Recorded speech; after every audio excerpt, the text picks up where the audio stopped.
అగ్ని ప్రమాదాలు జరుగుతాయి, ప్రాణహాని అవుతుంది, వాయు వరుస లేకుండా పెళ్లిళ్ళు చేసుకుంటారు. అసలు తల్లిదండ్రులు పిల్లల్ని పట్టించుకోవడమే మానేశారు అని మన భవిష్య రంగంలో చెప్పారు.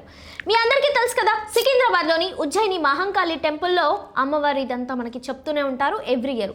కానీ ఈసారి మాత్రం అమ్మవారు చాలా సంతోషంగా రాలేదంట.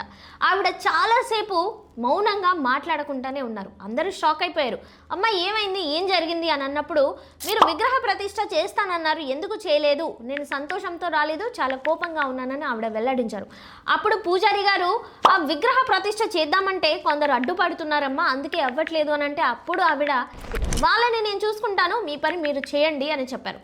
అయితే స్వర్ణలత గారు చెప్పిన దాని ప్రకారం చూస్తుంటే ఆల్రెడీ మనకు వర్షాలు బాగానే పడుతున్నాయి అండ్ అగ్ని ప్రమాదాలు అవుతున్నాయి, విచక్షణ రహితంగా కొందరు ప్రాణాలు తీస్తున్నారు అండ్ అలాగే కూడా వాయు వరుసలు లేకుండా ఎవరికి ఇష్టం వచ్చిందిగా వాళ్ళు చేస్తున్నారు. కాబట్టి ముందు ముందు ఏం జరుగుతుందా అనేది ఇక మనం చూడాలి. కాకపోతే ప్రజలందరూ చాలా జాగ్రత్తగా అప్రమత్తంగా ఉండాలని సూచించారు. కాబట్టి మీరు కూడా మీ పరిధిలో ఎంతవరకు అయితే అంతవరకు మీరు జాగ్రత్తగా మీరు మీ ఫ్యామిలీలు ఉండడానికి ట్రై చేయండి.